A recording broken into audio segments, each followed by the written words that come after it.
Petit disclaimer, je tiens à vous rappeler que je ne suis pas conseiller financier, je suis juste un particulier chez lui qui touche à la bourse, à la crypto, un petit peu à l'immobilier, aux finances, et qui essaye de faire profiter les gens de son expérience. N'hésitez pas à faire vos devoirs. Si je parle de quelconque projet, ce ne sera jamais un conseil en investissement. Le moment où moi je suis rentré, ce n'est pas le moment où vous rentrez. Les conditions ne sont pas les mêmes. Je ne vous vends rien du tout. Bonne vidéo. Bonjour et bienvenue sur Hiro MRTLM pour le récap crypto hebdo de la semaine passée, donc du 23 au 30 septembre. Semaine dernière, nous étions à 39, nous sommes maintenant à 35 sur l'Altcoin Season Index. Ça reste au-dessus de 25, nous sommes encore dans la neutralité. Bitcoin reste assez fort et domine le marché.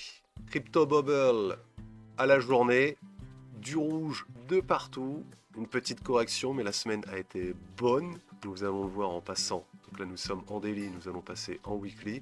Mais même là, on regarde pour la journée. Le plus gros, ouais, moins 10,7, après moins 8,7 SHIB et moins 10 pour SEI, ça va dans la crypto. Hein. Dans le monde traditionnel, ça serait insoutenable.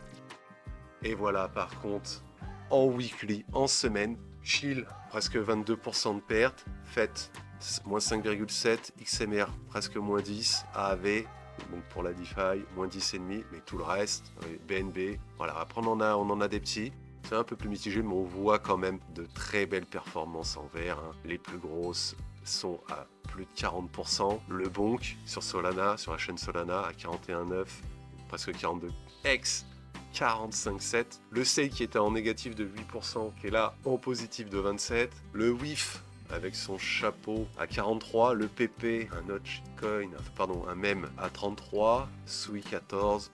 Aero à 24,7. On est vraiment très bien. BNB, toujours un petit peu à la bourre, moins 6,1. C'est pas très grave. Nous allons chercher le DOT qui reste à 3,5. J'en ai encore. J'espère, j'y crois. ETH, moins de 4 à la semaine, c'est toujours négatif, mais assez bas. Et là, en tout petit, au centre, le Bitcoin, ouais, pas mal, ouais, 63 000 à l'heure actuelle. Autre façon de voir, d'ailleurs, je tiens à remercier Louis, qui m'a commenté le fait qu'il aimait bien regarder le Crypto Bubble, et avec la Crypto Imad, ça faisait deux façons différentes de voir la même chose. Les chiffres, des fois, varient. Alors pourquoi les deux sites n'utilisent pas forcément le même nombre d'informations? C'est-à-dire par exemple, un utilise peut-être les 20 meilleurs brokers mondiaux et l'autre les 40 meilleurs, ce qui fait que ça change les volumes et les corrections. De même, CryptoIpma, pareil, pour les 50 meilleurs, on reste dans la même logique, Sui, WIF, sauf que là on voit Tao, Leo, Toncoin, FTM, et là nous sommes en délire. Pareil, on voit que oui, c'est du moins 6, moins 5, moins 4. Les plus gros ne sont pas à moins 8.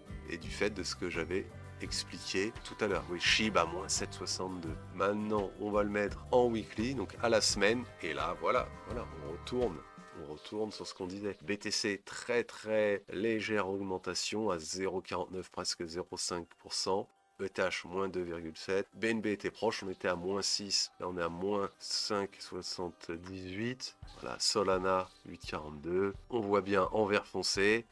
On a le PP à 33%. Tao à 10. FTM à 10. Ruin à 12. Bonk, 43,5. Ce sont relativement les mêmes valeurs. Voilà, en rouge, on voit bien AAV également. Mais il y a des variations. C'est pour ça, différentes sources nous donne un point de vue plus global, ne pas croire qu'une seule source.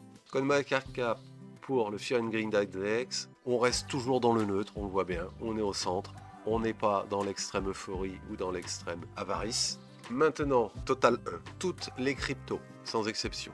On était dans un canal descendant, comme on a vu la semaine dernière, on commençait à en sortir, je voyais une descente plus prononcée arriver, j'ai eu tort. Donc là on est en weekly, donc une bougie c'est une semaine, forcément. On est au-dessus, on a une résistance, voilà, qui est ici, qui devrait jouer, on l'espère, sa résistance, tant mieux pour le marché. Je pensais qu'on allait en sortir, on est au-dessus, je me suis trompé, pourquoi pas, je préfère me tromper dans ce sens-là que dans l'inverse. RSI à 52, donc on est toujours assez neutre. Regardons un peu plus précisément ce qui s'est passé depuis la semaine dernière, donc depuis le 23. Je voyais quelque chose comme ça se former ici, arriver dans cette zone-là, et bien non, et là on voit bien, avec les mèches, ça vient retaper dessus, ça rebondit, et ça devrait aller là. Pour la semaine prochaine, qu'est-ce qu'on pourrait voir? Contexte économique, fin de semaine, le NFP qui va avoir lieu donnera le taux de chômage aux États-Unis, qui on l'espère ne dépassera pas 4,4, sinon ça annoncerait une récession. Une récession d'un point de vue mondial serait très désagréable. Par contre, ça voudrait dire que les valeurs refuges, les valeurs plus volatiles, prendraient. Donc le Bitcoin. Cette semaine, le dirigeant de BlackRock a bien dit qu'il considérait actuellement Bitcoin comme une valeur refuge et de diversification. Donc si c'était le cas, je crois que c'est vendredi pour le NFP, vendredi, ça pourrait chuter jusque-là et en fonction des résultats, on casse à la baisse ou un rebond. Nous passons maintenant au total de les cryptos en retirant Bitcoin. On voit le même type de courbe, il y avait bien un canal descendant, nous l'avons passé. Là, est-ce qu'on voit une vraie résistance quelque part? Pour moi, la grosse zone de résistance est ici, et là je vois un range possible. On suit la tendance de Bitcoin, même avec Ethereum, puisqu'il est dedans. Même schéma Total 1. Le RSI à 50,14. Nous passons en daily au 23. Il a augmenté. Là, il est clairement, malgré les bougies rouges, nous avons une petite tendance haussière. Là, la tendance haussière qui a commencé depuis le 7 septembre. Nous passons donc maintenant au Total 3. Total 3 qui, je le rappelle, prend la capitalisation des cryptos sans Bitcoin et Ethereum. Donc la numéro 1 et la numéro 2. Même type de forme, toujours le canal descendant. Pareil, nous sommes sortis par le haut et tendance pour le moment haussière. De ce fait, les altcoins performent aussi, même sans les deux plus forts. On regarde un peu plus précisément, ça monte, et là ça stagne un peu depuis 4 jours. C'est exactement la même tête. Et maintenant nous passons au Bitcoin en weekly. RSI de 53, on reste toujours neutre, des volumes assez bas, mais c'est normal, le début de semaine. On voit bien le canal ascendant avec la sortie. La zone que j'ai faite il y a également quelques semaines qui joue bien sa zone de résistance, ça se voit bien en weekly. En fonction, comme j'ai dit, du NFP de vendredi, soit il casse par le haut, soit on intègre la borne basse. Il nous reste 36 jours avant les élections américaines, ça fait 5 semaines, ça nous fait arriver dans cette zone-là, d'après le canal. On verra ce qui se passera. En daily, eh bien en daily, on a commencé le 23, on voit bien une pente haussière, là une grosse zone de support, hein. Ouais c'est ça, 63 000. On y a joué tout au début de la semaine dernière. On est remonté et on commence à le atteindre. On a le petit range pour moi. Ça ne dépasse pas, comme j'ai dit, le 63 000. Et là, entre 63 et 65 000. On est allé un petit peu au-dessus, de pas beaucoup. On est redescendu. Ça, c'est la résistance weekly. Ethereum en weekly. J'aurais bien dit, sur le principe, même schéma que Bitcoin, canal baissier. On est haussier par rapport à avant. Par contre, on est largement encore dans le range. Et on est, oui, on est pratiquement au centre, hein. Un petit peu plus haut, mais oui, on est pratiquement au centre du range. RSI 45,17, un peu plus bas, mais toujours largement dans le neutre. Une petite bougie rouge ne fait pas de mal, ça permet au marché de souffler un peu et voire de se reprendre pour remonter. En daily, on n'a pratiquement pas bougé. Voilà. Il y a une légère tendance haussière, mais au final, voilà, on voit bien le trait hein, par rapport au 23 qui était là. Même niveau, hein. Même niveau, on était au centre, on reste au centre. Ethereum reste un peu à la traîne. À voir pour l'écosystème. Solana en weekly, même forme, hein. Canal descendant, même si on voit qu'il y a beaucoup d'activité sur Solana. Par rapport à la semaine dernière, on est bien sorti par le haut du canal. On consolide légèrement à l'heure actuelle. Même configuration, hein, c'est logique. RSI à 53. Nous passons en daily. Voilà, on voit la grosse résistance. Pour le moment, je n'ai touché à aucune courbe depuis 3-4 semaines. On est bien passé au-dessus. On reste relativement plat. C'est le même type de courbe à l'heure actuelle. Pas grand chose d'autre à dire. Alors, par contre, cette semaine-ci, j'ai Jimmy qui m'a demandé de regarder INJ. Donc je le regarde en USDT sur Binance. RSI de 56. On reste toujours dans le neutre un peu plus. La moyenne est à 65, ça va. Donc sur Binance, ça a été listé en octobre 2020. Il y a eu un premier bull run. On voit que ça a bien pris, hein. Ça a bien pris. Par rapport à l'ancien ATH qui était à 23, on est actuellement un petit peu en dessous, mais on est assez proche. Donc là, je suis en monthly. Hein. Je vais faire, comme il me l'a demandé, une petite analyse. On est, je le répète, en monthly. Ça, c'est le point le plus bas. Ça, c'était l'ancien ATH ici, l'ancienne ATH pour les bougies. Et là, l'ATH actuel. Là, on est en plein dans la zone. J'ai fait le monthly. Je pars en weekly. Donc là, je ne vais faire que une estimation graphique. Je ne regarde pas les tenants et aboutissants technologiques.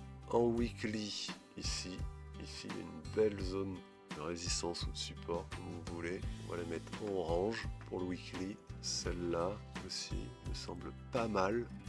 Donc monthly, weekly, dans cette zone-là, je pense que ça sert à rien d'en rajouter une autre. Après, on va pas surcharger. Pour le moment, je vais le laisser comme ça. C'est un one-shot à l'heure actuelle, hein, mais comme c'est une demande d'un abonné, j'effectue. De fait, là, on est actuellement à 23, un support à 21,48 qui pourrait atteindre, si ça partait, hein, si ça s'envolait, 35. Déjà, c'est plutôt pas mal, hein, parce que ça fait 50% de gain. Le point haut à 52, là on est sur plus qu'un x2, hein, un tout petit peu plus. Je vais regarder en daily. En daily, est-ce que je vois une zone? Là, je vais la noter. Voilà, en daily, il y a une petite zone de résistance à 23,67, on est à 23,30. Si on voit bien là, ici, elle a servi légèrement de support, elle a rebondi une fois, 3 fois, on est passé dessous, on a rebondi. Là, elle est passée de résistance à support, on est venu là, plusieurs fois, résistance, là ici, elle y était presque, et là on retente. Je vais pas en mettre 50, je vais juste mettre celle-là. Donc Jimmy, pour moi, je te dis, sur du plus qu'une semaine, petit range là peut-être, et si on casse par le haut, la prochaine résistance pour moi sera 35. Résistance en weekly, assez conséquente. De plus, si je regarde entre le dernier ATH et le dernier point bas, les retracements de 50%, serait vers 33,50 environ, donc relativement proche de la petite résistance en daily. Pourquoi ça serait important? Pour Fibo, tu reviens sur les 50%, ça veut dire que tu changes drastiquement de tendance. Là, on était plus sur une tendance baissière, on est là peut-être un range, et si on passe ces 0,5, on revient sur une tendance haussière. On peut également le voir, on va faire les prolongations de Fibo. Hop, hop. Le prochain gros point pourrait être au-dessus de la TH à 54,67. Ça serait atteignable. 4,236. Une grosse zone, mais c'est possible au vu des mouvements de marché dans le futur. Pas de date à te donner. Voilà.